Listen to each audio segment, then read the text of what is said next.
Hello and welcome to a live deprogram with Carrie Smith. I'm your host, Carrie.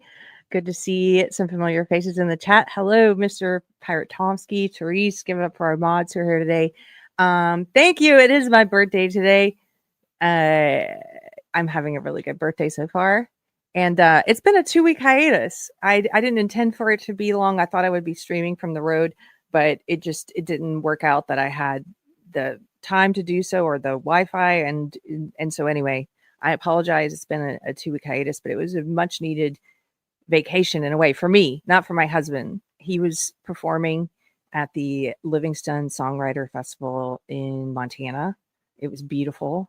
And we were staying right near the Yellowstone River and got to see deer just like walking in the yard. And it started snowing the day that we left. It was just gorgeous. And then to get home to Texas, where it's so hot still in fall, it was like, wait a minute, we come back here and it's still summer. It's second summer in Texas. But yeah, I had a great early birthday.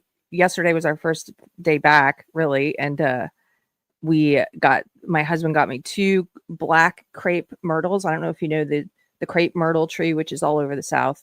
Well, there's a kind that is called like the ebony crepe myrtle. It's black. It has beautiful scarlet flowers and berries. And so we're going to plant those 2 trees today for my birthday. And then we're going to the Barrel. If you're a regular viewer here at Deprogram, you know I love the Barrel.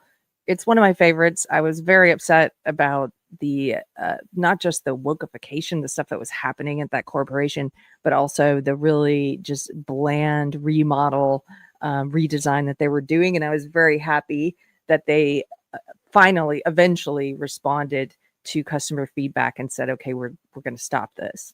So I'm going to go, look, here's my bespoke Cracker Barrel wallet that my friend Little Ragamuffin made me. We're going to go to the Barrel tonight for my birthday. It's going to be great. So yeah. And before Therese said, I knew it. You knew I was going to the Barrel? Yeah. My husband was like, do you want to go out to your favorite place? So I love it for the nostalgia. If you're new here, it's like, if you're not from the South, you maybe didn't go to Cracker Barrels growing up. If you're from the rural South, like I am, it was like the nice restaurant that you would drive to. And I have many memories there with my grandparents, my grandpa in particular, and I love it. Okay, so that's enough of that. Do you experience winter? We do, ADL, and here in Texas. We've had a couple pretty bad winters the past few years. But right now it's pretty hot. So today, this is the third video in a series about how the woke left is a cult.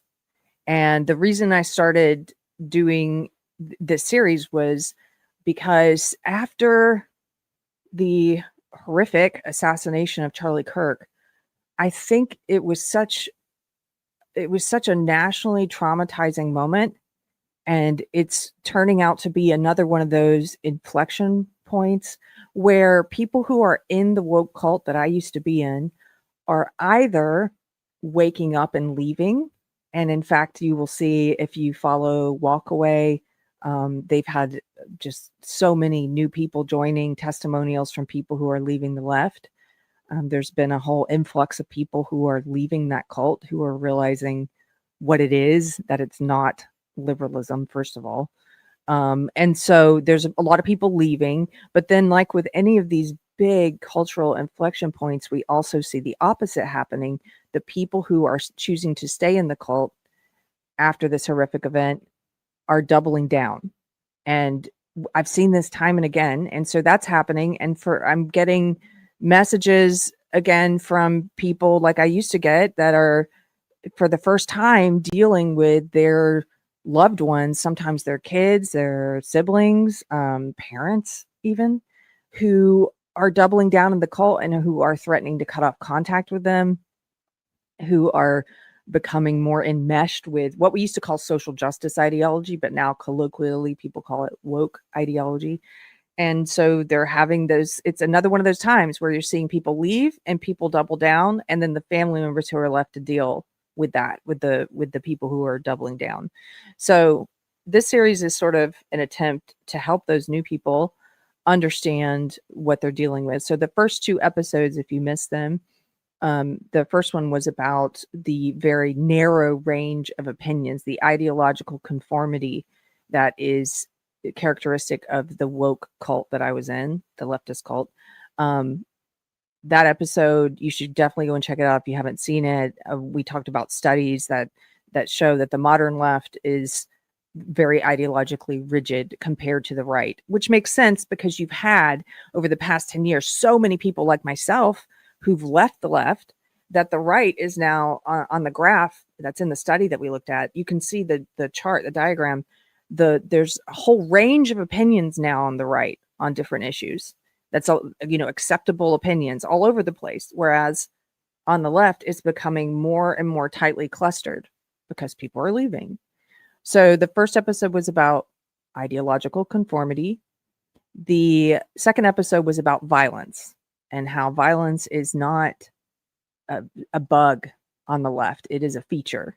It is built into woke ideology, which is inherently an illiberal ideology. So those are the first 2 episodes. Today's episode is about ritual and liturgy.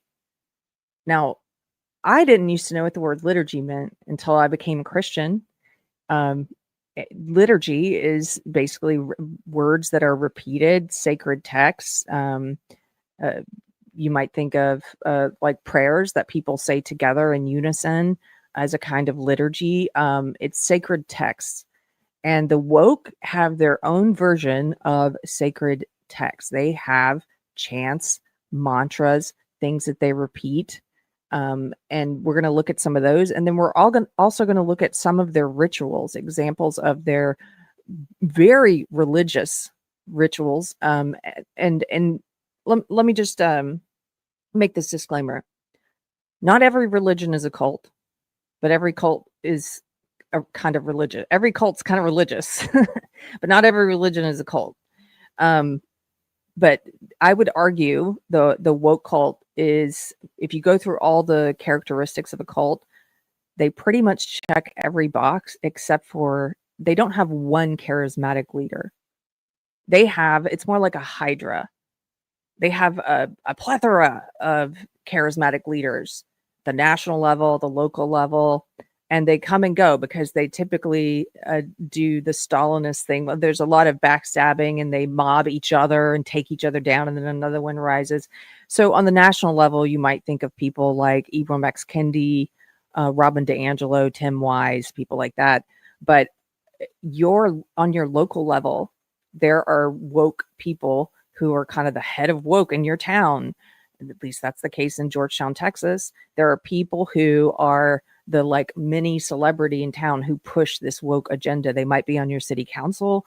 They might be at your kid's school board, at the library.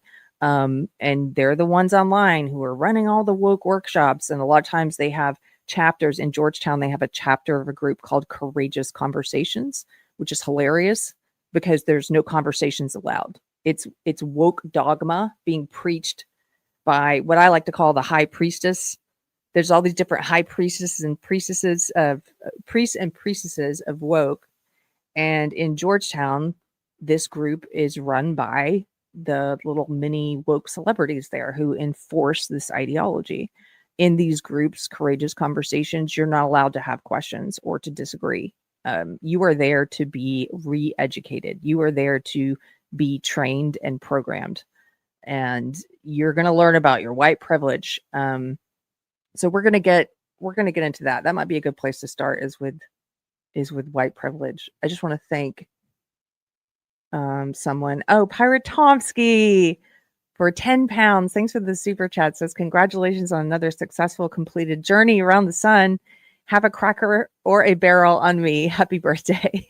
Thank you so much, sweet friend. That means so much. I appreciate it. I see all the birthday messages in the chat. Thank you guys. Yeah, I'm pretty happy today. If you leave, you lose friendships, says Kitten Claws guitar videos. What a great name.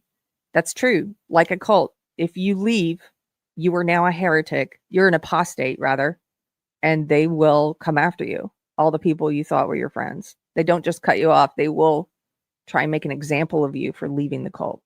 They will punish you for leaving the cult. That's what happens with woke left. So let's start with a video. Now, over the past 10 years, we've seen a lot of woke leftist displays of ritual. And one of these that became very popular after George Floyd, which George Floyd was an inflection point. It's one of these inflection points we talked about. When that happened, we saw a lot of these public displays of politicians and police officers and other people gathering together to wash the feet of Black people, to apologize for their quote unquote white privilege, to do public performative apologies. And if this reminds you, if you know anything about history and this reminds you of Mao's Cultural Revolution in China in the 60s, well, it should. It's pretty similar to some of the struggle sessions that they were forcing on people back then, or that people were getting involved. So, sort of like a witch hunt where people start to play a role in it and get swept up in this group madness, this mania. So this is a video of white people apologizing to Black people at this large mass gathering of woke. Forgive us.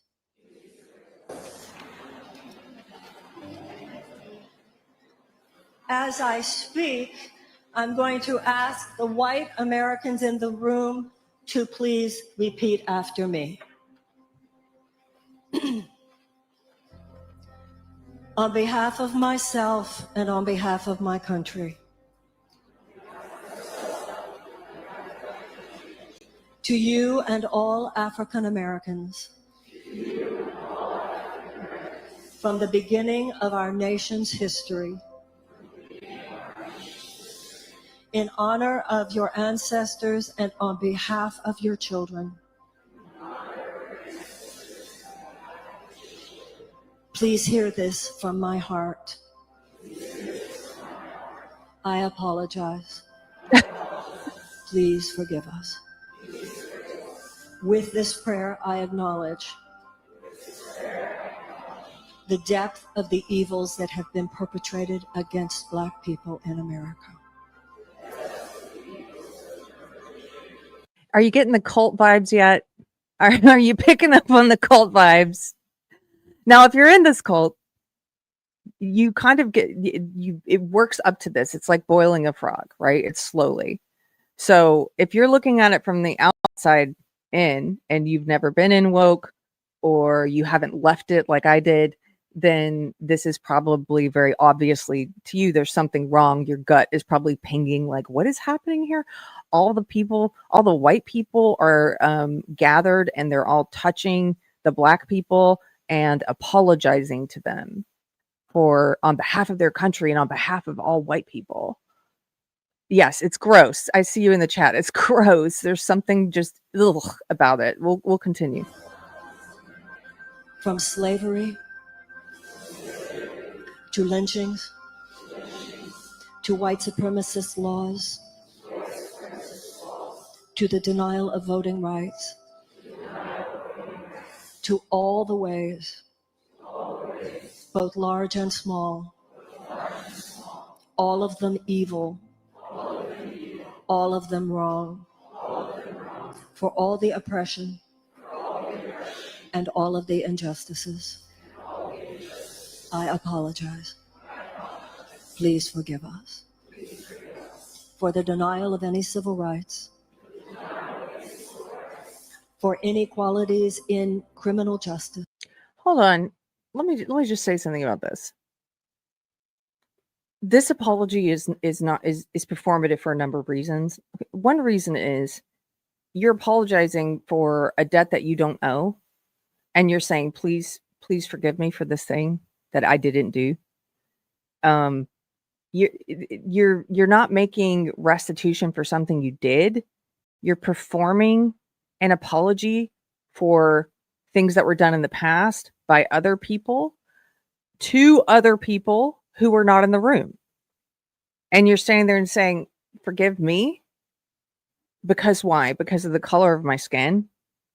I'm assuming this is some kind of guilt, some kind of privilege, some kind of fragility. White fragility is another one of their occult terms.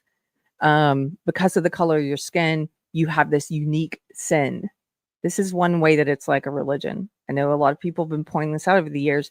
It's very much like confessing your sin, except they don't, in this faith, in the woke left faith, they dole out your sin based on race, sex, sexual preference. They dole out your sin based on what identity groups you're in. So you have varying, they believe you are born with varying degrees of sin based on if you're a man versus a woman, or a white person versus a black person, or if you are straight versus gay. Like your sin depends on what race you are and what sex you are. And you have to confess it and apologize for it. One other way that's different from Christianity, aside from the fact that they say, your sin, your degree of sin varies based on race and sex and sexuality, is that when you confess it and apologize for it, there's no grace given. There's no grace. There's no forgiveness. The demanded apology and then the performative apology, it is a lot like Mao's Cultural Revolution. They now own you. They're now going to demand more things from you. It's basically you've now submitted to this belief system, this ideology, you've taken the knee, and there's no grace, like in Christianity.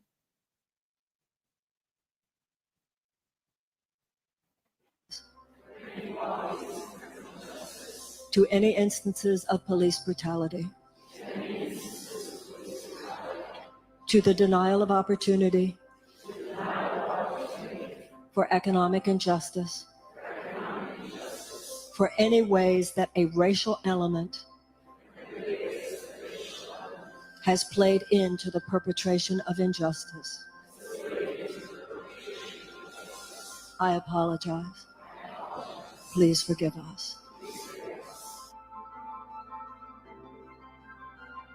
Okay, so this was Marianne Williamson who was leading these back when she was running for president. She was going around the country and leading these like public apologies.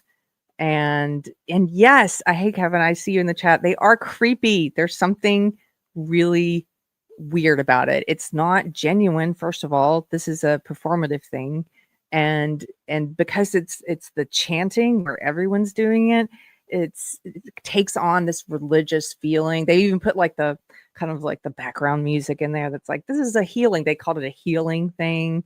I've got another one for you. This is around the same time period, and I believe this one is white police officers who were in several cities, along with local leaders, were doing these public apologies, like taking a knee in front of Black people who were there standing. And then the white people were taking a knee and apologizing and crying and begging forgiveness, I guess, for being white. Here. We know he's God, he's no longer to be here. In honor of his legacy. We're not rioting, God. We're not shaming anybody, God. We're just humbling ourselves before you. Yes, Lord. You brought the thunder and rain today, God. Because Satan takes the L today. Father, in Jesus' name, you get the victory. Father, we ask for forgiveness from our Black brothers and sisters for years and years of racism, of systematic racism. We ask for forgiveness from our Black brothers and sisters for years and years of racism, they say. Again, unless you personally have something to apologize for, which you should be apologizing for, then what you're doing is something performative. It's part of a ritual. And for the white people, it's almost like a humiliation ritual.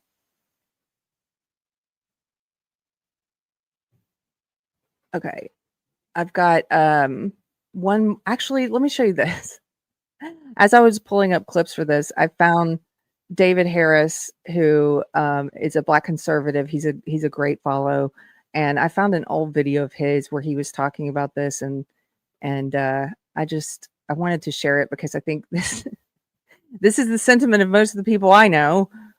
And if you're on the left and maybe you don't ever, I know what it was like in the cult. You probably don't know any conservatives who are gay. You probably don't know any conservatives who are trans or, trans, I'm gonna put that in quotes, but you don't know any conservatives who are Black usually. Like you have much like how there's a very tight cluster of acceptable opinions in the woke left, there's also a very tight cluster of people that you associate with and are friends with. So what I often do to people who are still in that cult is I tell them, like, you need to diversify your social circles, which they don't like hearing because they pretend that they're all about diversity. But this is a David Harris commenting on some of these public apologies that white people were doing at the time. I am seeing something that is completely disturbing to me. And when I say to me, I mean as an American first, then I mean as a member of the Black community. I'm seeing people, white people, that are getting down on their knees and asking for forgiveness for nothing that they ever did wrong. It is disgusting. Now, I understand so many people out there in the white community, you want to say, I'm not a racist. You feel this guilt. You feel guilty over the color of your skin. And you feel guilty because the mainstream media and Black folks want you to believe that oppression is your fault, that racism is your fault, that all the injustices that Black folks have ever gone through is your fault. Well, they are wrong. They are dead wrong. You don't have to feel guilty for anything. If you're a good person, if you're somebody that treats people with respect, with dignity, you care about your family, you care about others, you may not even see color. All of this is just totally foreign for you. So many messages I'm getting from people that say it's foreign. I'm not a racist. I've never looked at people like that. That is the majority of America, friends. Yet we've got a mainstream media that is hell-bent on creating racial division in this country, and it's disgusting. I'm going to pause it right there.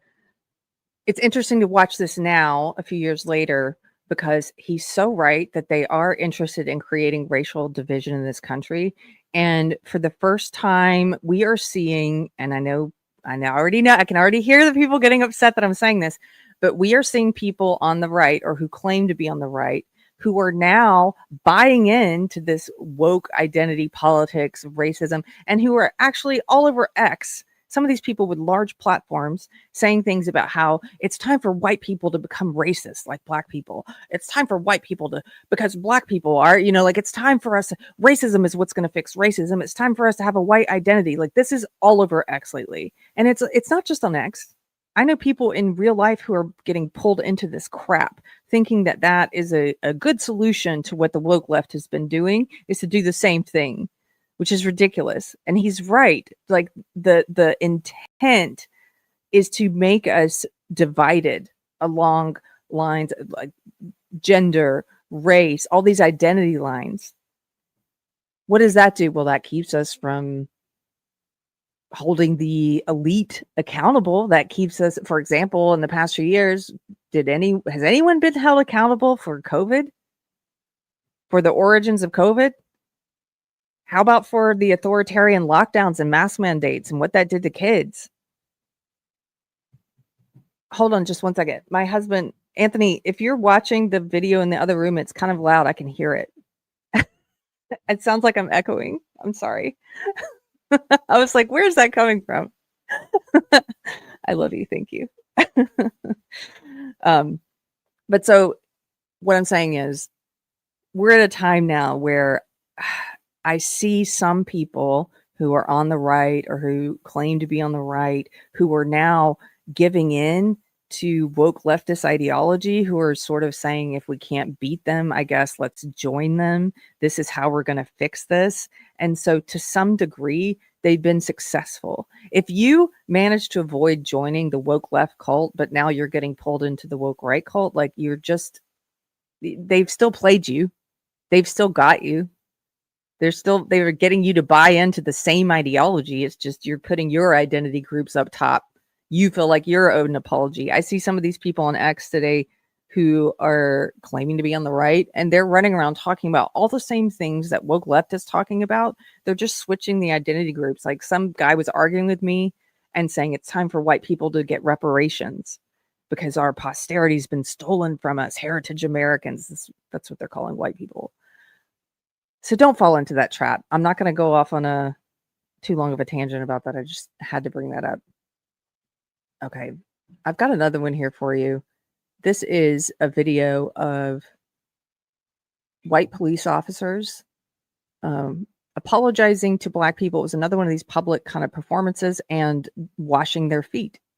Stand in the gap and repent on behalf of Caucasian people. It's all people. Yes,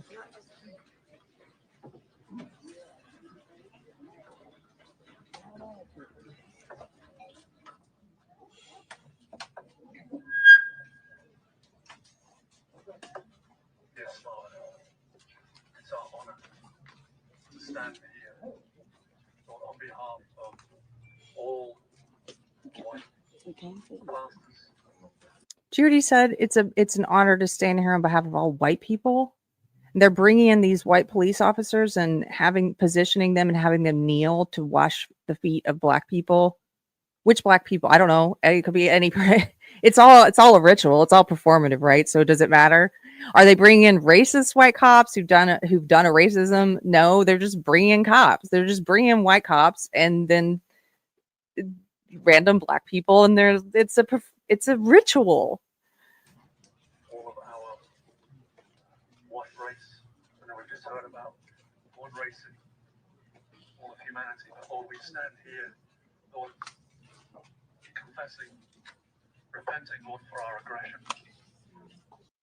They said they're standing there confessing their aggressions. This has serious religious overtones, and that's not an accident. It is a religion, and it's beyond that. It is a cult. For those of you who don't know the history, I have this article. It's a great read. You should read the whole thing. It's a few years old now, I think. Oh yeah, 2018. It's on Colette. It's called Unpacking Peggy McIntosh's Knapsack. If you don't know who Peggy McIntosh is, she's the feminist academic who coined the phrase white privilege in the 1980s. So she wrote a paper, the short version of which was titled something like Unpacking the Invisible Knapsack of White Privilege. And in this essay that she wrote, which is entirely her opinion, in this essay, she laid out, these are 50 ways that white people have privilege. And this became the basis for it. I would say it's one of the sacred texts of the woke cult, of the woke faith.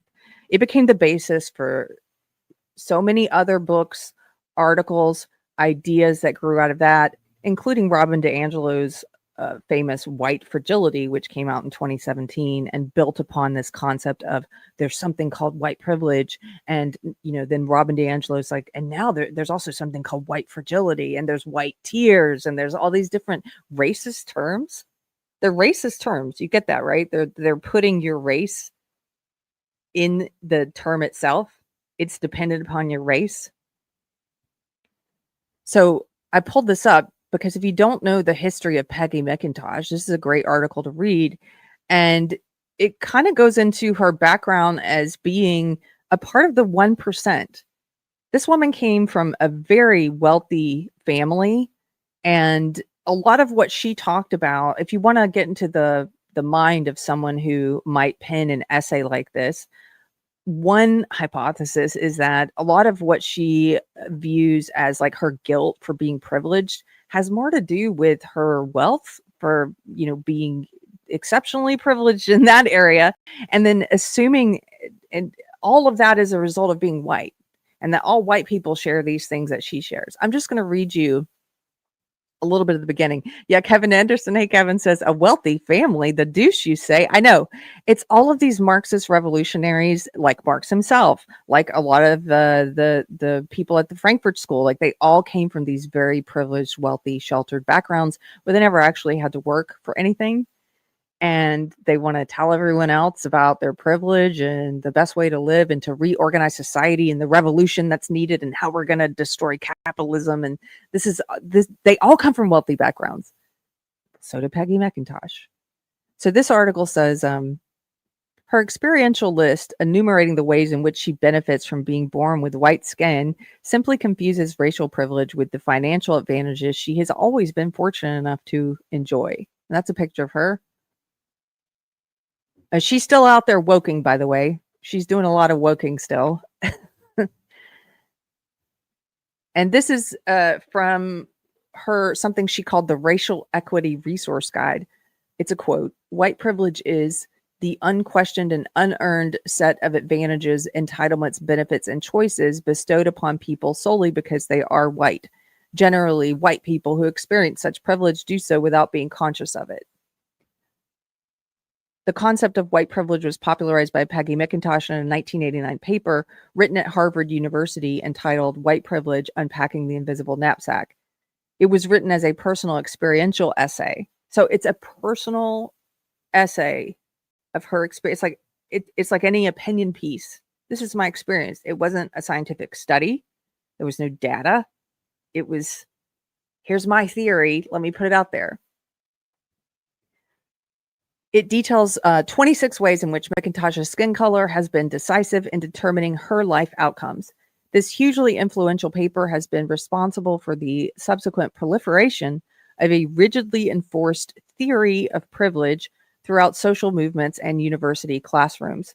So central has this doctrine become to progressive politics, pedagogy, and activism that to even question its validity is to invite the inquisitorial wrath of social justice radicals. Now, this was written in 2018, so this is before people started calling this woke. We were still calling it social justice then. But it is for this very reason that it is important to subject McIntosh's ideas to scrutiny. So let us return to the source and to first principles and unpack Peggy McIntosh's knapsack. So Peggy was born Elizabeth Vance Means in 1934. She grew up in Summit, New Jersey, where the median income is quadruple the American national average. That is to say that half of the incomes there are more than 4 times the national average. Half of the incomes in her town are more than 4 times the national average. Some of them substantially so. Her father was Winthrop Means, the head of Bell Laboratories. They were the world leaders in the nascent digital computing revolution. He held and sold patents on many very lucrative technologies. And so this is the family she came from. It says, so long before Peggy McIntosh wrote her paper, her family was already having an outsized effect on Western culture. She then attended Radcliffe, a renowned finishing school for the daughters of America's patrician elites, and continued her private education at the University of London before completing her English doctorate at Harvard University. Her engagement to be married was announced in the New York Times Social Register on the same page as the wedding of Chicago's Mayor Daley.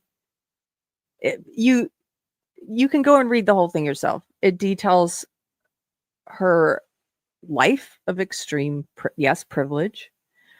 Her mistake was in trying to offload, I would say, some of her guilt for being that wealthy into a shared responsibility of people united only by their skin color.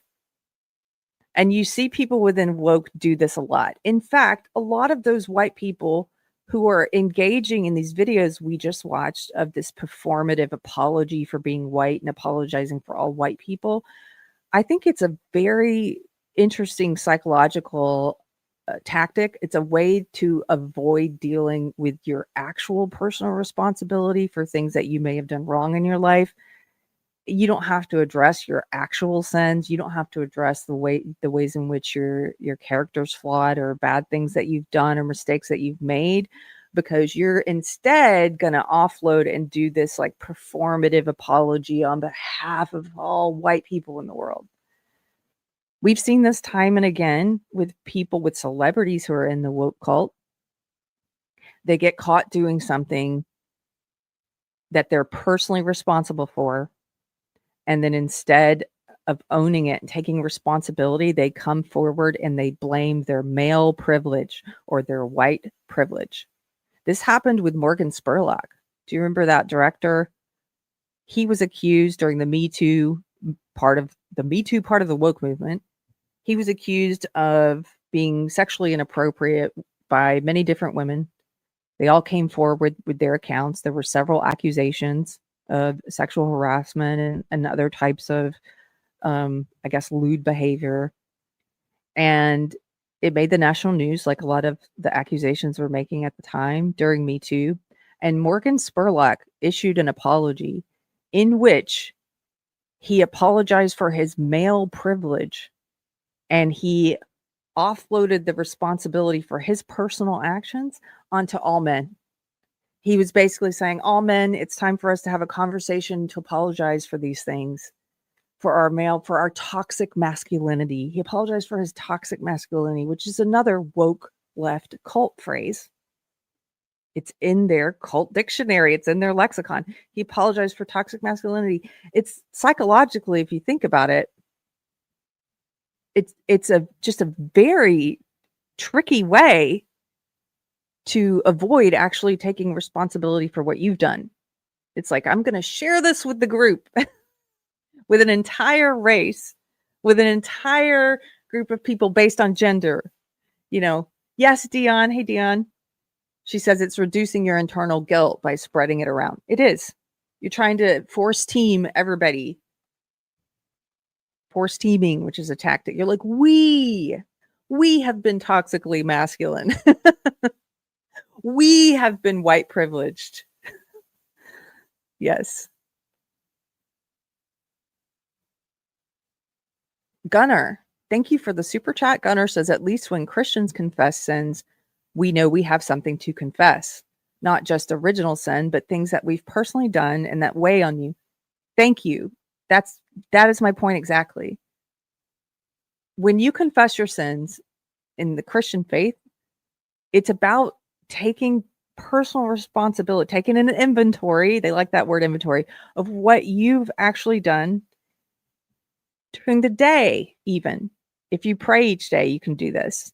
And it helps you over time to grow closer to the way, the truth, and the light, because you are it's introducing like this necessary kind of self-evaluation. And it's taking that personal responsibility for any harm that you've done, any sin that you've committed. But these public ritualistic apologies that are demanded and that are performed are about offloading any personal responsibility. We've seen time and again when celebrities get caught up, get accused of some bad behavior, like Morgan Spurlock, they step forward and what do? They blame it on their toxic masculinity or their white privilege. They apologize on behalf of a whole group of people based on sex or based on race. I've got another one. Here's a good example. It's not just individuals who have been engaging in these public apologies. We've seen all of our institutions in the past 10 years become wokeified. They've all adopted this cult religion, this cult faith. And so much so that my beloved Cracker Barrel, which I mentioned at the beginning, had even started implementing woke policies in the workplace, like talking about diversity, inclusion, and equity, and other woke leftist phrases. Like they've all started. It's like, you know what? It's your job just to make like good breakfast food. It's not your job to be talking about dismantling systems of oppression. Like that's not what you do. You make pancakes and biscuits. Like stop getting involved in this cult doctrine. What happens with woke left is when it infects your company or your government or your hobby group like knitting. I know there's a lot of knitters here today. Hello, Therese. When it infects your organization, your hobby group, your company, your school, it becomes the primary objective. Woke ideology becomes the most important priority for your organization, for your entity at that point. More important than whatever it is your group originally existed for, or the original purpose of your business, or the original purpose of your school. Spreading woke ideology, spreading this cult ideology becomes the most important thing. And so one of the institutions it infected, and I've covered this before, over the past 7 or 8 years, as they became more and more woke, is the American Psychological Association. Now, they've become thoroughly woke. I've interviewed therapists as well who've talked about all of the restrictions now, the woke leftist orthodoxy that they're expected to follow. The APA has put out one of the directives that I covered previously was they put out this thing about how therapists need to be aware and psychologists need to be aware of toxic masculinity and bring it up with their male patients. Like, hey, I know you're having this problem with your dad, or like whatever the issue is that you're here to talk to me about, but have you considered your toxic masculinity? Like, they're really just directing them to push woke ideology in the doctor's office. And so this is another example of this. This is something that the APA put out, an apology to people of color. This organization, the American Psychiatric Association, they issued a blanket apology to people of color for the APA's role in promoting, perpetuating, and failing to challenge racism, racial discrimination, and human hierarchy in the U.S. Resolution adopted by the APA Council of Representatives on October 29th, 2021. We're just going to read a little bit of this. The APA failed in its role leading the discipline of psychology, was complicit in contributing to systemic inequities, and hurt many through racism, racial discrimination, and denigration of people of color, thereby falling short in its mission to benefit society and improve lives. APA is profoundly sorry. This organization, they're profoundly sorry, accepts responsibility for and owns the actions and inactions of APA itself, the discipline of psychology, and individual psychologists who stood as leaders for the organization and field. The governing body within APA should have apologized to people of color before today. APA and many in psychology have long considered such an apology, but failed to accept responsibility. APA previously engaged in unsuccessful efforts to issue apologies in the past, including an apology to Indigenous peoples. Why? Why? The work done to make this apology to people of color a reality was led by the people and voices of a broad cross-section of today's APA members, APA's elected and appointed leaders and staff, in a shared commitment to not only truly assess the harms and the harmed, but also to take responsibility and commit to taking those collective learnings and direct them into an apology that will affect true change. It is informed by listening with intention to the voices of the past. As outlined in a stunning chronology of psychology's history, and especially informed by the voices of today, the lived experience of psychologists of color. This is a woke cult phrase. If you're new to this, if you are newly dealing with a loved one who's no longer speaking reason, who can no longer defend their opinions with reason, and who instead say things like lived experience. Listening to the lived experience of psychologists of color, ethnic psychological associations, and those who serve people of color. Consistent with this February 2021 commitment to catalog the long history of harms to people of color and to inform an apology and a path forward toward healing and reconciliation, APA commissioned historical research by the Cummings Center for the History of Psychology at the University of Akron. In addition, recognizing that many existing historical records and narratives have been centered in whiteness is capitalized. Now, you will notice that within the woke cult, they capitalize black. When they say black people, they always capitalize black. They put a capital B on black. They've even, journalists, they've sent out style guidelines for journalists where you are supposed to capitalize black. This is part of their standards now.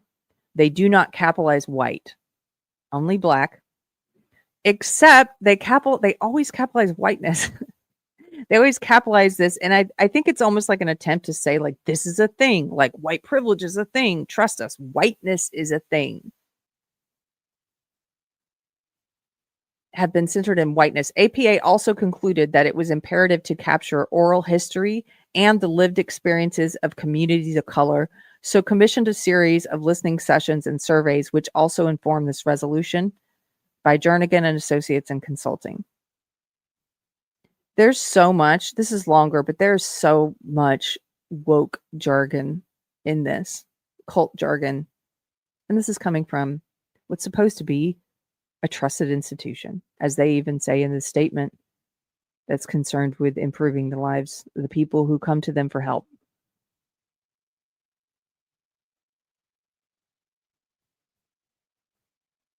I've got another one that I want to show you. Let's see. Now this is we could do a really long episode on this, so I'm going to try to keep this short. Most of you, especially the knitters who've been here a while, you are familiar with the story, but for the benefit of any new people, I'm going to talk just a brief second about the knitting wars. There's so many people I've talked to this about in real life, and even people who are online a lot and who are aware of woke and aware of this cult, who are still unfamiliar with the knitting wars. And so I've had to summarize it a few times for people. Basically, the knitting wars were, in my opinion, it was a good microcosm of the way the woke cult functions, because it happened within this sort of contained community of knitters, and it happened online, primarily on Instagram, but also on Tumblr, blogs, and other places, but primarily on Instagram. And it was a good way to understand how woke as a cult functions on the national scale, to be able to see it in this microcosm. So in 2018, 2019, this really exploded. Most of the knitters, people who knit and crochet, and people who are yarn dyers like Tuscan Knits and Skeins, and people who, make yarn, most of them are on Instagram. Like some even blocked magazine, Neil James, he's still hardly ever on X. Like for some reason, I think because Instagram's like picture based, so they can show their work and all the colorful patterns and designs. And in 2018 and 2019, there was this entire woke explosion where, like in a lot of other parts of culture, woke became the dominant religion. And you suddenly had all of these people doing these ritualistic witch hunts, cancel mobs, and demanded and then performed apologies. And there were so many of these. They started with, I wouldn't say they started with it, but one of the large witch hunts that happened started with a knitter who was talking about how, Karen Templer, she was talking about how she was about to go to India and she was so excited. Now, if you don't know about these and you want to read more, there's 3 great articles about it that covered it in Quillette by Catherine Jepson Moore. This is the first in that series that she did of 3. And here she was documenting what happened to Karen Templer. So Karen Templer is a knitting designer. She was the owner of this online store called Fringe Association. And she published this innocuous blog post on her website that was called 2019, My Year of Color, in which she enthused about her forthcoming trip to India. And here's what she said. I've wanted to go to India for as long as I can remember. I have a lifelong obsession with the literature and the history of the continent. Photos of India fill me with longing like no other place. One of my closest friends when I was 12 and her family had offered back then that if I ever wanted to go with them on one of their trips, I could. To a suburban Midwestern teenager with a severe anxiety disorder, that was like being offered a seat on a flight to Mars. Then about 6 weeks ago, the opportunity presented itself. A chance to go with a friend who's been. I said yes, and I felt like the top of my head was going to fly off. I was so indescribably excited. Within 48 hours, 3 of those friends of mine who are so much better travelers than me, but who are all equally humbled at the idea of actually going to India, also said yes. There's hardly been a single day since that I haven't said in disbelief, either in my head or out loud, I'm going to India. So this was part of her blog entry, and it was very innocuous. If you're hearing this for the first time, you're probably like, what's wrong with that? But if you know anything about woke or you were in woke, you could spot it immediately. She said that it was so far out, this idea that she could even be able to go to India, especially her, someone who has social anxiety and travel anxiety and stuff, that it felt like winning a trip to Mars. Okay, so the first few days, it was normal comments on the post and people were excited for her that she was going. And then one woke person, at the time we called them social justice warriors, came in and said, essentially, hey, your comment about how going to India is like going to Mars is very otherizing. It's very racist. And people started piling on. They started calling in more woke reinforcements. All these other people in the knitting world started piling on. And at first, Karen Templer, this will be an example of what not to do. Because at first she had the right idea. At first she was like, when you're being bombarded with this though, and you don't know what this is like a new belief system and people you respect are coming to you and demanding apologies. At first she had the right instinct and she was saying, I don't know what everyone's so upset about. I didn't mean anything bad. I didn't mean anything racist. I'm just excited about going. And I've asked my Indian friends to try to understand better, and they don't know what's wrong with what I said either. And I, don't really get it. So she did something normal, which is to be like, what is happening? And so then it became more intense. The cancel mob became more intense. People started refusing to work with her. She was losing business partnerships. All the pressure was coming on. Friends who had stood by her the first few days started posting. They were disavowing her. They were being pressured to post denouncements of her, or their business would be affected. This is how these witch hunts, these woke mobs spread. And so finally, she came back. And look, here's some of the stuff they said to her when she said her Indian friends didn't. They only had positive responses. Here's the woke scolding. Instead of asking your Indian friends to perform more emotional labor is one of their woke cult phrases. To perform more emotional labor for you and assuage your white women's tears. There's a woke cult phrase, a racist woke cult phrase. Maybe do some reflection on how your equation of India with an alien world reinforces an other mindset. That's woke cult terminology. That is at the core of imperialism and colonialism. More woke cult crap. So this article is amazing. You have to go read Catherine Jepson more, but I'm just going to skip down to this part. So it worked. It worked. All of this culminated in her issuing an apology, basically apologizing for not being aware. Here it is. I have hurt, angered, and disappointed a lot of people this week with my insensitive post. Here's the struggle session. The Maoist cultural revolution demanded and now performed apology. With my insensitive post about my upcoming trip to India and my handling of the response, and I am deeply sorry about it. I spent the week listening hard. This way, tell white people, we have to shut up and listen, right? Listening hard, learning in part about how much more I have to learn, and thinking about all the things I can do to be more inclusive and supportive of people of color. Here's the demanded and performed apology. And after that happened, do you think they let up? If you do, you don't know anything about woke. They don't let up. They own you now. It doesn't stop. They also started after this win, almost like a scalping now. They've got her scalp. They're going after more. Oh no, was that culturally insensitive to make a metaphor of a scalping? But that's what they treat it like. It's a scalping. They started going after other people who had large platforms in the knitting world. They went after people who didn't even say anything. They went after Maria Tuscan of Tuscan Knits, a successful yarn dyer, for simply saying that everything was crazy and getting really hateful on Instagram and she was going to take a break. They mocked her video saying she was going to be taking some time offline. They talked about the whiteness of her face, the glowing whiteness. They started calling her a white supremacist for saying she's taking a break from Instagram because it's getting too toxic. Called her a white supremacist.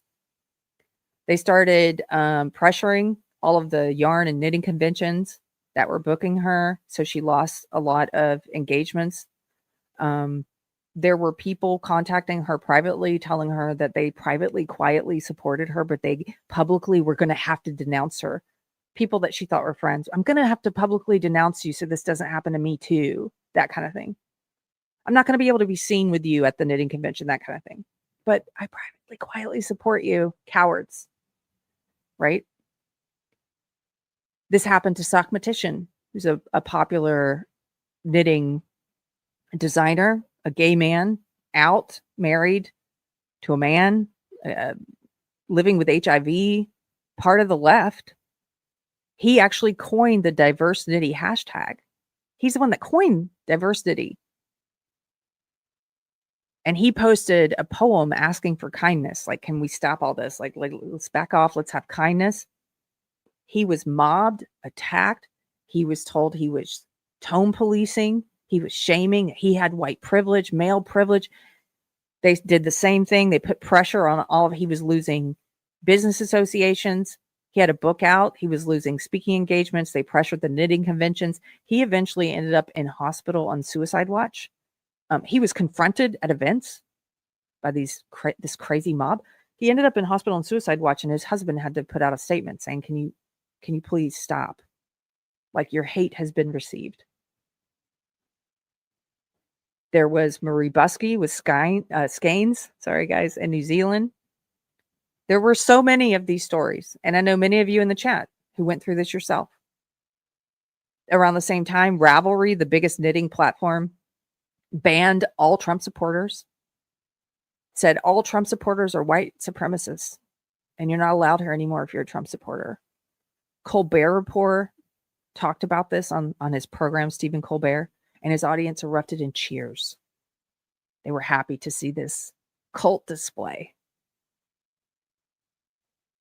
If you don't understand what's wrong with this, if you can't look at this little bird's eye view into one community, into the knitting wars, and see how woke functioned like a cult with witch hunts, struggle session, demanded apologies, performed apologies.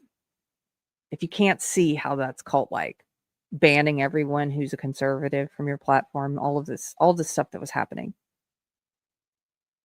then I don't think you're being honest. I think you're probably so far lost in it yourself. You can't be honest about what it is that you're seeing.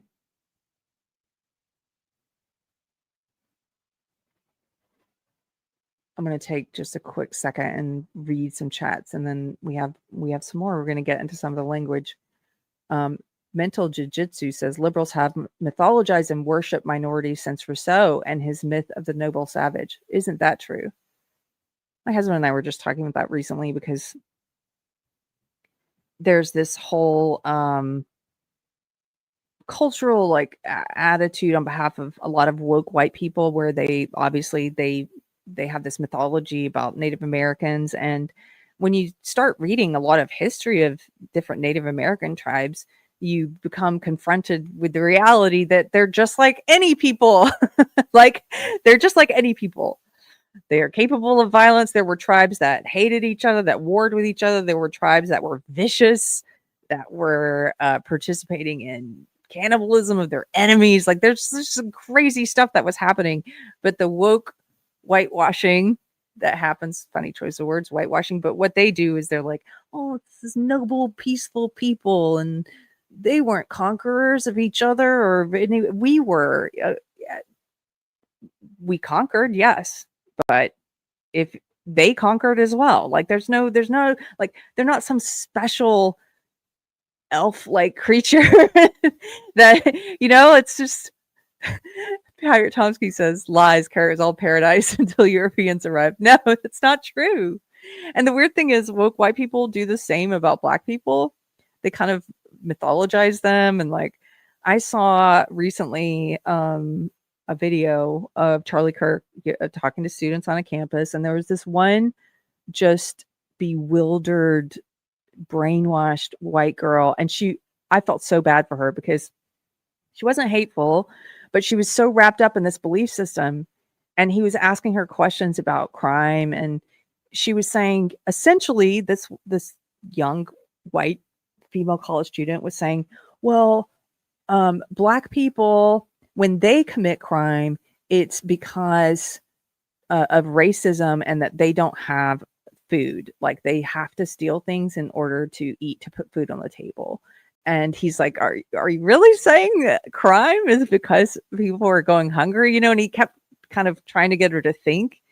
And every question he asked her, she would just come back to this place of, Black people have no agency. They're this mythical elfin race of people. That's why I think of it as like some mythical race. And they're not like white people. They're not full human beings like white people. They're put on some weird pedestal, but at the same time talked down to.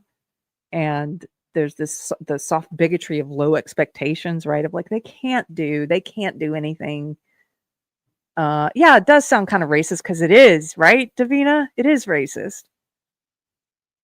But yeah, thank you for that super chat. You just made me think about that. We're having a conversation about how they do this noble savage thing all the time. Legalize adulthood. Thank you for the generous super chat for $100. Says Carrie survived another trip around the sun. Happy birthday. Happy birthday. Yes, I was about to say happy birthday to you. Happy birthday to all of us. Each and every one. My husband's been laughing because you know how some women do, like, it's my birthday week, like they extend it. Well, I'm like, that's not enough. So I just been saying, it's my birthday year. Like, all year. It's my birthday year. Okay. We're gonna get back into some of this. I want to show you, there's so much online. If you start researching this, there are so many links I could pull, examples of apologies that have been made, tearful apologies for white privilege, the confessing of the sin, right, of the white privilege sin. But I'm going to show you this link instead. This is a website that tells you, as a white person, how to apologize for your white privilege. So here we go. This is very culty, isn't it? Here, white people, here's how to apologize for your white privilege. A white friend of mine recently asked my opinion about reaching out to apologize to a colleague of color about a past microaggression. Microaggression, ding, ding, ding. That's a woke cult word. Do you know what they call microaggressions? That's when they say you did a racism even though you didn't, and you didn't intend it. Like the Karen Templar saying going to India is like winning a trip to Mars. If you come back and say, oh, I never would have even thought of it that way, that's not how I meant it. I didn't mean it in a racist way. They say your intent doesn't matter. This is part of their cult language. They've all been trained to say this. Your intent doesn't matter. It's how I receive it. If I receive it as racist, then it is racist, right? Because of my lived experience. They will say that. And microaggressions, that's when you say something like, it's like going to Mars. You didn't intend it. They say it doesn't matter. It's a microaggression. It's like asking, here's a great example. I'm in a bunch, I have an alt profile on Facebook, and I'm in a bunch of different woke groups because I want to hear what they're saying and what's happening in the woke world now. And there's no way they would let my current profile stay in any of these groups. And so I have this alt who never says anything, just I go in and read what they're doing. And one of the groups I'm in, there are a lot of white women in there who are always asking the rant, like there's like just a couple of black women in there, woke black women, and it's mostly white women, and they're always asking them permission, like, how should I think about this? What should I say about this? How do I do this? Like they're going in and they're getting instructions from the local cult priestess, right? Woke cult priestess. And I've mentioned this example before, but I just think it's such a great example that I saw. It was a white woman in this group who said, I'm trying to get more friends who are women of color. I need more friends who are women of color, right? Like I need more black women friends. I don't know why they don't want to be friends. I'm trying my hardest to get a black friend. Like that's what they're saying. And you know, it might be because you're acting like a cult member and you see a black woman and you come beelining over to like, hello, I would like to be your friend, black woman. Like maybe it's because you're treating them like a different alien species or something. Oh my goodness. Maybe it's because you're being freaking woke racist. You know what I mean? You're being racist because of woke. But anyway, they're in there asking, and this woman says, there's a black woman who just moved to my town, and she, I want to know what questions I can ask her to strike up a friendship. And she said, I would ask her where she's from, but I don't want that to seem racist. I know that's a microaggression. That's what she said. I know that's a microaggression to ask someone where they're from, a person of color where they're from. This is what they mean by microaggression. They are turning people into racists. They're turning all kinds of people into racists. And you know what? As a white person, you're spending that much time thinking about the fact that this person's black, and you got to crack the magic secret code to make them your friend so that what? So you can say you have a black friend. Like, what is wrong with you? Like, you've lost your way. You've gotten sucked into a very racist cult. White allies, says Davina. Yeah. Okay, so returning to this, here we go. She says, a white friend of mine asked about how to apologize for a past microaggression. And so this person's like, I cringe when asked about these topics because I have so many blind spots about race. No matter how much personal excavation work I do, I want you to tell me, do you think this person is white or not? They're doing personal excavation work of their own. They're doing the work. That's another cult phrase from woke. So they go on and say, in my own work around race, I have found that unintentional and intentional harm, there it is. It doesn't matter if you intended harm or not, right? They say it's up to the person calling it a racism. It's not up to you. The unintentional and intentional harm I have caused demands an apology for a relationship to continue, and apologies reaching out, blah, blah, blah. As I read and listen to more stories by people of color, I'm learning that my white guilt, there you go. This is a white person. My white guilt is shallow when I use thoughtless words and no actions of reparation. So here's how to make an apology from a white cult member to other white people, how to make your woke white apology. Number one, your apology should not include the word but. Number two, keep the focus on your actions and not on the other person's response. You never bring up what the other person did or how they're responding. It should include an offer of reparation or restitution that fits the situation. Don't overdo it, though. I don't know if she has this in here. I can't remember. She doesn't, but they get so angry if you cry. They call it your white tears, and they say it's just your evil whiteness trying to manipulate them with your white tears.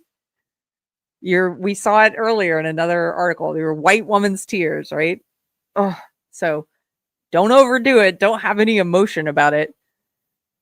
Don't get caught up in who's more to blame or who started it. Yeah, don't look at any facts about maybe they quote unquote microaggress against you.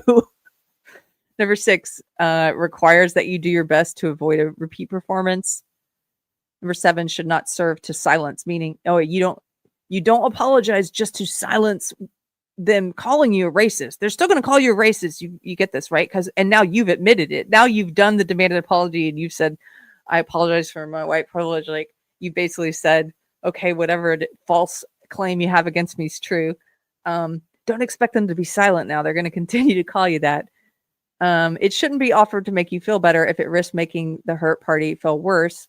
And number 9, do not ask the hurt party to do anything, not even to forgive. Oh, gosh. Okay. That's how you do it. That's how you do the demanded apology. I know I mentioned struggle sessions in Maoist China. I know that most people who are in the woke left do not have a good understanding of history. I know this. Hey, guess what? It's my lived experience, guys. I'm kind of kidding there, but anecdotally, yes. I went to great schools. I went to a science and math high school that you had to get into. It was a boarding school. I lived there for 11th and 12th grade. It was just voted. Oh gosh, I got to brag on my school. It was the South Carolina Governor School for Science and Math. I think it was just voted. Well, it's number 1 in South Carolina and number 4 in the nation for public high schools. It was an excellent school. It was an amazing opportunity. It's taxpayer funded. It's really competitive to get in. My point being, I had the best teachers in the state and number 4 in the nation. And then I went to Duke University, which actually wasn't as rigorous as the governor's school, but it was also a great university. I had great professors. I had a really good education. I did not know anything about history. They were already teaching woke by the time I got to Duke. I was already learning this like reimagining, this woke reimagining of history. And I know that most woke leftists don't know anything. Through multiple conversations with them over the years, they don't know anything about history. They don't know anything about the Cultural Revolution. And so I'm just going to show you this short clip. Maybe you don't know anything either, and that's okay. This isn't to make people feel bad. I mean, like I said, I didn't know anything. I had to start learning after college, after I got out of woke, which really sort of just put my mind in a cage. Once I got out of that cage, I had to start learning about things. So this is a dramatized scene from, I think it's a Netflix series about the Cultural Revolution. And I just thought it's a great dramatization of the kind of performative apologies that were happening.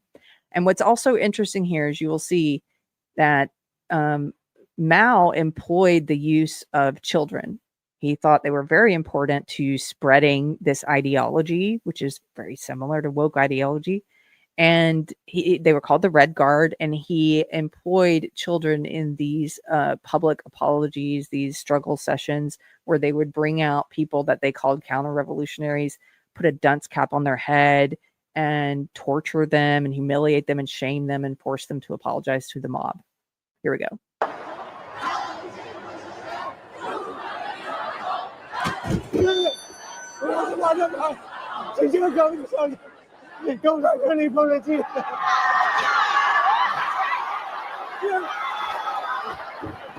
So he's basically confessing to whatever trumped up charge they have against him, and he's saying, please rehabilitate me.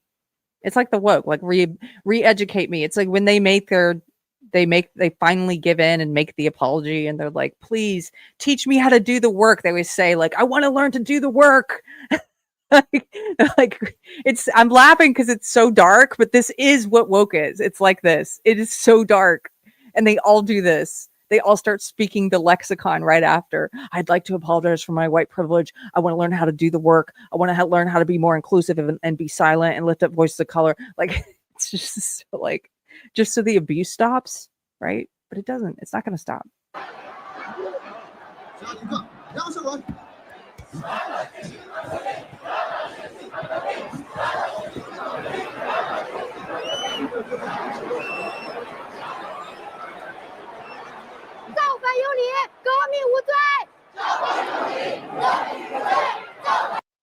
So there you see a kid in the red guard who's screaming, revolution is righteous, revolution is just, rebellion is just, which was one of the phrases that Mao was using during this time. One of the chants they had, a lot like the woke chants, right? White silence is violence. 叶哲泰，面对广大革命群众，你老实交代，你是不是精通各种力学？你曾经是我的学生，你应该很清楚。老实点儿！叶哲泰，在基础课上，你是否擅自加入大量相？ So I don't want to get a copyright strike. That's probably enough of that. But you get the idea. That's what these woke mobs are like. Now we live in the digital age, so a lot of this is happening online, but these are still very public struggle sessions where, like I mentioned, Sockmetition, where people end up, there are real life consequences, not just to a person's business, which a lot of these people had their business affected, but also to their sense of safety, security, like their psychological well-being. Sockmetition ended up at the hospital. Like, there's real world consequences of this digital mobbing, of coming after people, demanding these cult apologies, a bending of the knee.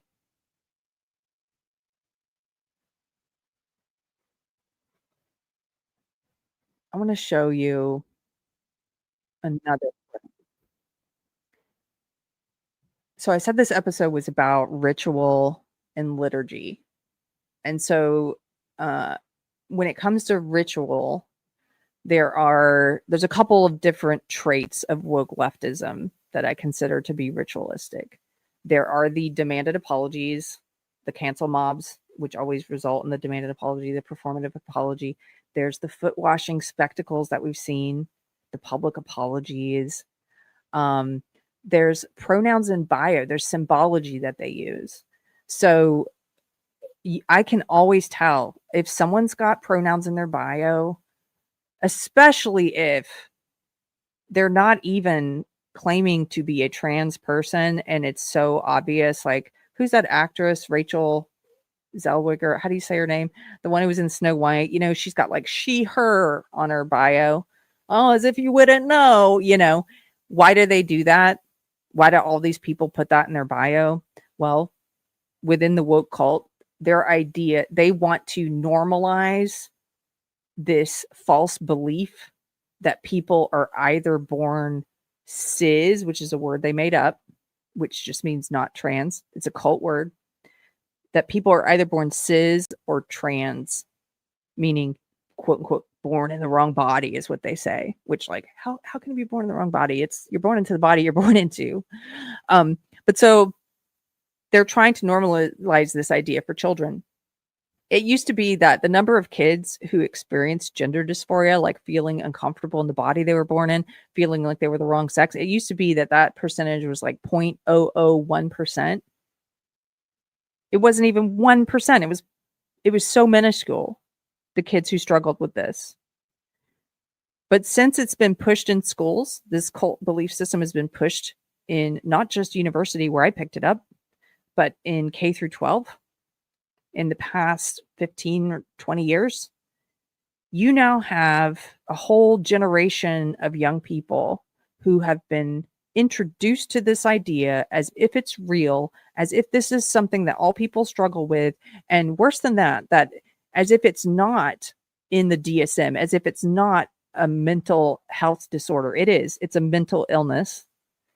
But they've been presented with this idea as if it's normal. And this is on purpose. The woke cult ideology wants to normalize this. They want to normalize for telling children, hey, do you like vanilla ice cream or chocolate ice cream? Hey, are you cis or are you trans? Like, choose, pick one. No, no, it's not like that. They've introduced this and it's spread. And now we're in this unfortunate circumstance where we have children who are being mutilated and sterilized by a medical industry that is complicit in this evil ideology because it's good dividends for them. It pays well. You turn these children into lifelong medical patients. And now we have people like Chloe Cole, Layla Jane, a lot of people who had their breasts removed when they were kids by these butchers who are now suing the hospitals, the doctors that did this to them. And I think they're going to be the turning point. They're going to be the ones that turn this around. They need to bankrupt these doctors. But so, pronouns in bio. To go back to this, why do they put it in there when it's obvious that actress is a woman and she has to put she, her in there? It's to normalize this idea that everybody needs to put it in there. That everybody needs to choose. That this is a normal thing to do. It's not a normal thing to do. If you have to normalize it, it's not normal.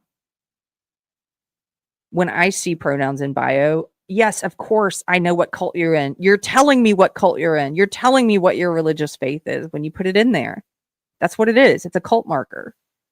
If you have kids who just started putting that in there, like I would start to find out, like, who are their friends? Who are they listening to? What's going on? Like, why is this popping up in their email signature or wherever you're seeing it on their social media profile? Another type of ritual, I mentioned the symbols, the symbology, the mask wearing. So during the COVID years, the authoritarian COVID years, the lockdowns, the mask mandates, that was one of the best illustrations of how religious this movement was. There were people getting tattoos of pharmaceutical companies on their arms, like Pfizer and stuff. Like, gross. What happened? What happened to you people? I thought you were against Big Pharma. Do you know what I mean? Like, all of a sudden, all these people who had previously been saying one thing about their beliefs were now like cheerleaders for Pfizer. And for an experimental treatment, an experimental quote unquote vaccine. That's not a vaccine. And all this stuff became very religious and it became very tribal because the elite made it tribal. Originally, it wasn't left, right. Originally, it wasn't.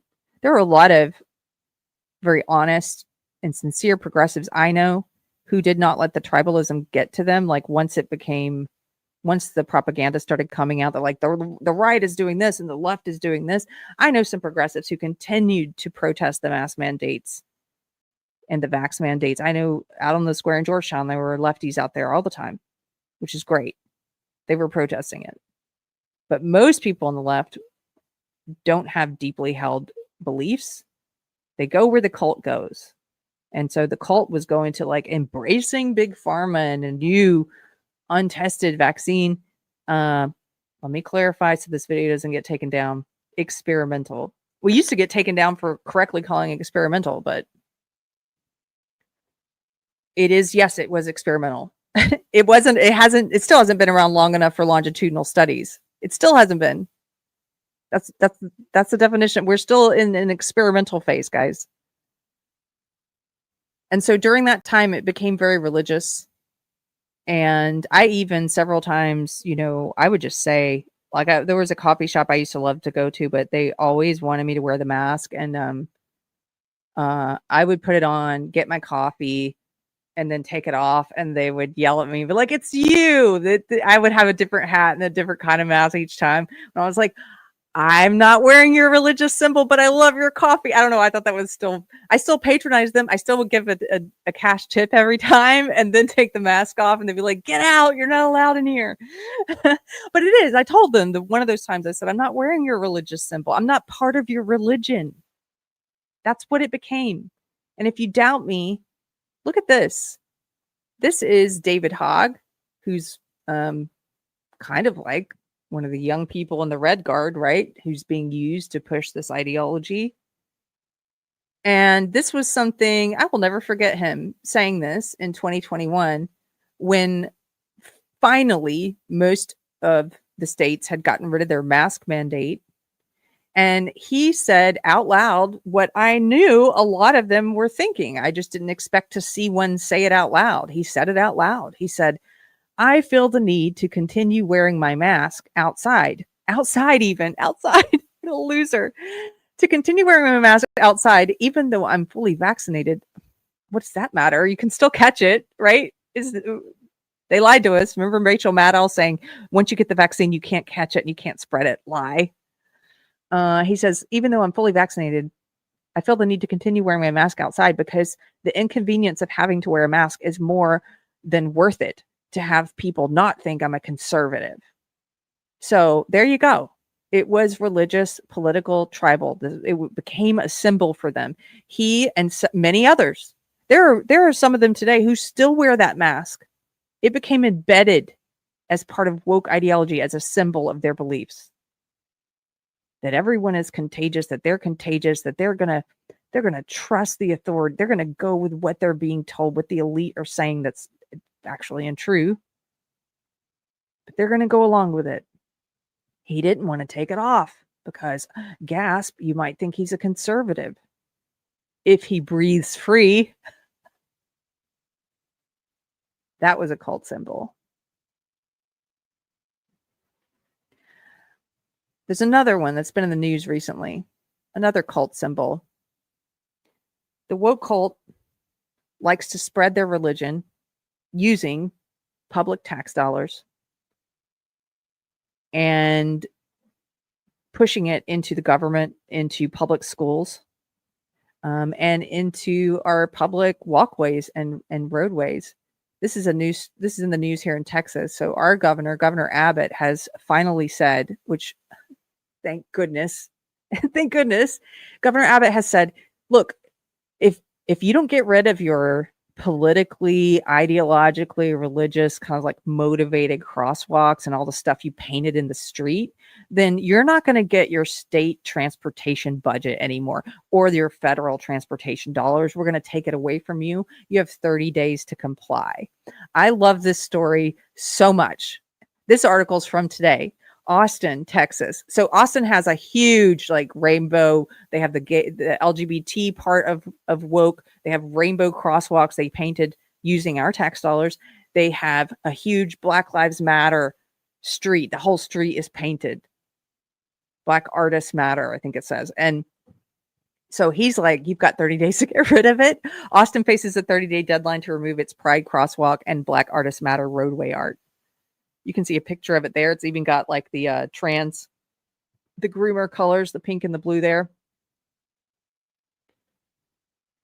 Austin's roadway art, including the rainbow crosswalk at 4th and Colorado Streets and the Black Artists Matter painted on 11th Street, could soon be gone. Governor Greg Abbott ordered cities and counties Wednesday to remove displays like these or risk losing state and federal money for road projects. There you go. He said this order will comply with a federal policy banning symbolic language and roadway art. It gives them 30 days to remove any, quote, decorative crosswalks, murals, or markings that convey artwork or other messages. This prohibition includes the use of symbols, flags, or other markings conveying any message or communications. So far, Austin has said it will comply. Let me scroll down and show you. Look at this huge Black Lives Matter painting down the street. And do you remember during the Biden administration, anybody who painted over these, or even somebody got a ticket in one state for like leaving skid marks on it? They got a ticket for leaving skid marks on the crosswalk. I'm happy to say that Texas is healing. These are cult symbols. These are cult slogans. They are part of your religion, not mine. And we should not be using taxpayer money for them. Can you imagine any of these woke cultists if you had a huge crosswalk banner painted that said abortion is murder. Can you imagine their heads exploding if you use their tax dollars for that? Any conservative opinion, close the border, anything like that painted, we're supposed to believe they'd be cool with that. Their tax dollars going to that? No.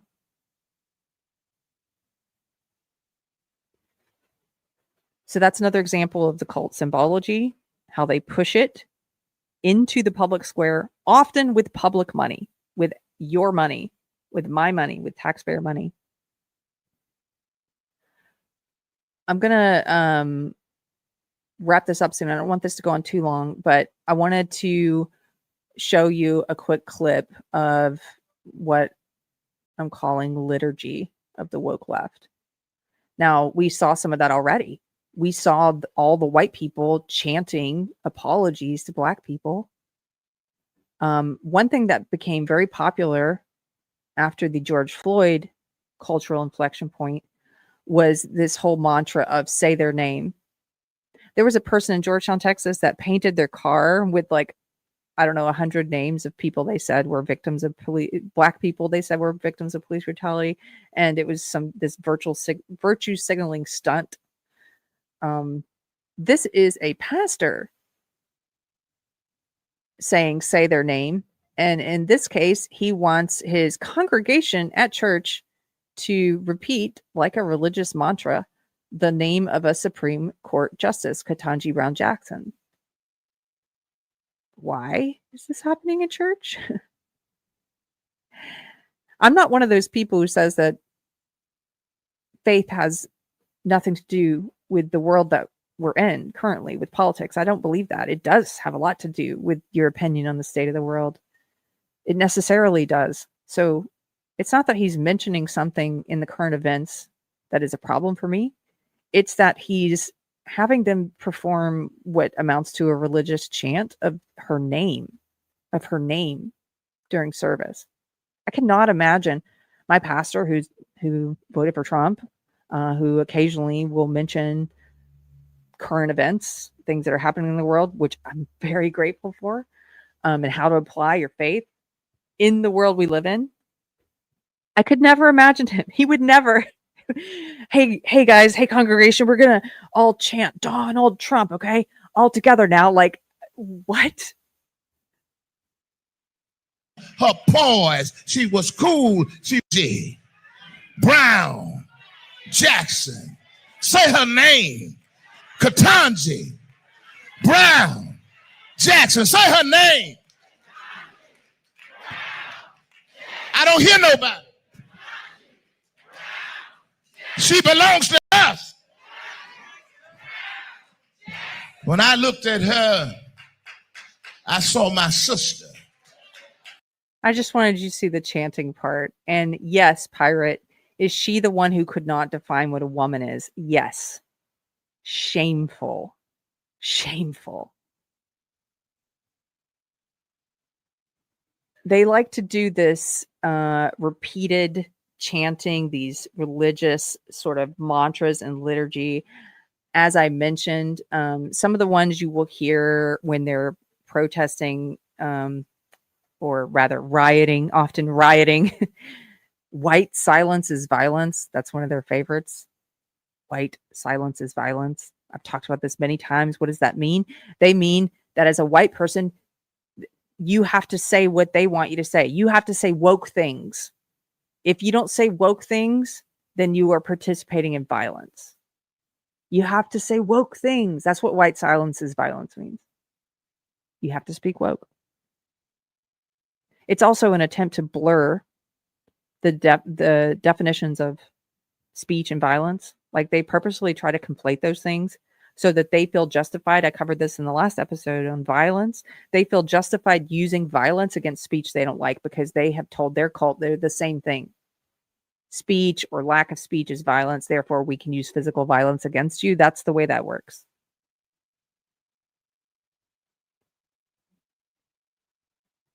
In this cult, like any cult, they have their own lexicon, which I've mentioned. And when I've pointed out several of the phrases during this episode, but off the top of my head, here are a few. And they repeat these things. They teach, rather, they program young people, whether through social media, corporate media, academia, and now K through 12 education and entertainment, even kids entertainment. They program them to say certain things, certain mantras. One of these is, and this is one of the first ones I learned when I was pulled into the woke cult. I learned this my first year at Duke University. Racism equals prejudice plus power. Sexism equals prejudice plus power. That's one of their cult redefinitions. White fragility, white privilege, toxic masculinity, mansplaining, tone policing, cis normative. These are emotional labor, which we mentioned before. These are all woke phrases, and they will drop these, as we've seen in these apologies that we've read, like several times within a statement. They act as if these things are real. They act as if you buy in, as if you believe these things. That's their attempt to normalize it, to normalize all of this mumbo jumbo, this opinion. And sometimes it's not opinion. Sometimes it's actually like, it's falsehoods.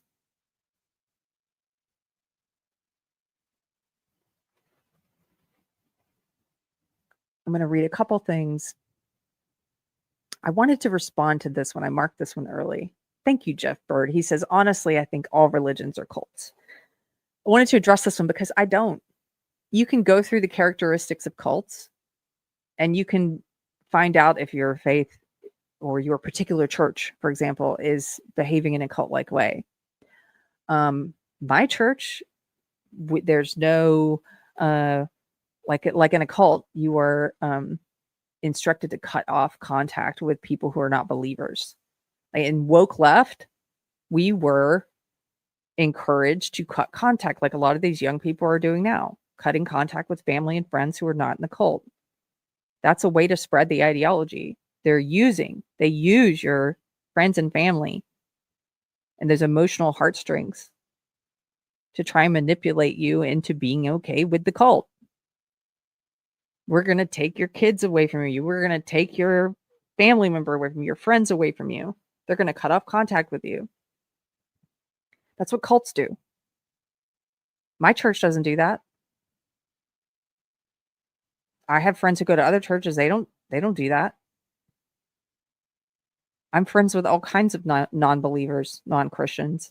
Some people of different faiths, some people who are atheists. Like I mean, you guys know this if you've been watching a while, but there's no like the insistence that you cut off contact and you not be friends with people who don't believe. Another thing is that we are encouraged to ask questions. We're not discouraged like in a cult. In woke left, you couldn't have contradictory opinions. You couldn't have questions about like, well, what does this mean and why? Or, why did Trump win in 2016? That was one of the ones that I got raked over the coals for, was asking that. Why did he win? Why don't we try and figure out how he won? And it was, no, Carrie, he won because of racism and sexism. Any attempt to find out why he won is an example of your white privilege, right? Like, no. So I just wanted to bring that up because I think a lot of people, maybe they've had a bad experience with a church, and I know there are bad churches out there. Trust me, I complain probably louder than anyone about false prophets, and they are committing a great evil when they lead people astray. And maybe you've had an experience with a cult like pastor or church, and I'm really sorry that happened to you if so, but that is not what Christianity is. Adam Worrell says Canadians have had to apologize for dead Indians who were never genocided. Oh yeah, you guys do the land acknowledgements too. Pirate Tomsky, what's the point of confessing and apologizing when you're always going to be guilty in their eyes? What's the point? Exactly. This is what I try to get across to people who, if you find yourself at the center of one of these woke cancellation mobs, do not apologize. Only apologize for things you're actually sorry for and not because you want the punishment to stop. Don't apologize to a mob. If you did something that you feel remorse about and you think that you should apologize for, please do. Please make an authentic apology, but do not apologize just to get the abuse to stop. It won't. Kevin Anderson. Hey, Kevin. Gifted 20 memberships today. Thank you so much. If you guys got one of those, that's a gift from Kevin. And then Gunner, thank you for the super chat, says somehow the Na'vi and the Avatar movies have more personality and agency than what the woke right and woke left ascribe to minorities. Isn't that true? Yes. They're not one-dimensional somehow. Michael Collier for 1999 says, happy birthday. Well, I'm going to do it again. And happy birthday to you. Thank you, sir. I really appreciate it. I'm so happy today. And it's fall. Even though I said it's hot in Texas, it's fall. It's starting to, we hung up some fall wreaths today on all the columns on the house, and the landscaping and the hardscaping that my husband's been doing is like it's all starting to come together, and it felt so nice. I'm just happy to be home. Honestly, I loved the trip, but you know what it's like when you travel. Couldn't wait to get back to my bed. Pirate Tomsky for £5. Carrie, we have that in the UK now. People are painting St. George's crosses on roads and roundabouts, and the left is freaking out. Rainbow flags, no issues, but a cross, right? Therese waitress says, enjoy your meal. Carrie, you too. That's totally what I would say. Sometimes if when somebody says thank you, and instead of saying you're welcome, I'll say thank you. Like my brain is short circuiting. No, thank you. I'm going to wrap it up here. I don't want it to be too long. I appreciate you guys. I want to say thank you for all the kind messages, and I've missed you. Isn't that weird? Like after just only a couple weeks offline and hanging out with you guys in the chat and getting stuff off my chest and saying what I think about these things. I missed it, and I missed your faces. And thank you for the birthday message earlier, Pirate, also. I will be back regular schedule. So I'll be back on Monday at 2:00 Central. And I think I'm going to continue this series for one more episode, at least. And so I will see you then. I hope these are useful. I also want to get these cut up into clips that we can put out. And maybe you will find something useful in it for yourself or for someone who is getting pulled into that world, into that cult. But thank you guys for being here today, and I will see you on Monday. You're making me laugh. You guys are making me laugh in the chat. Okay, I'll see you later. Bye.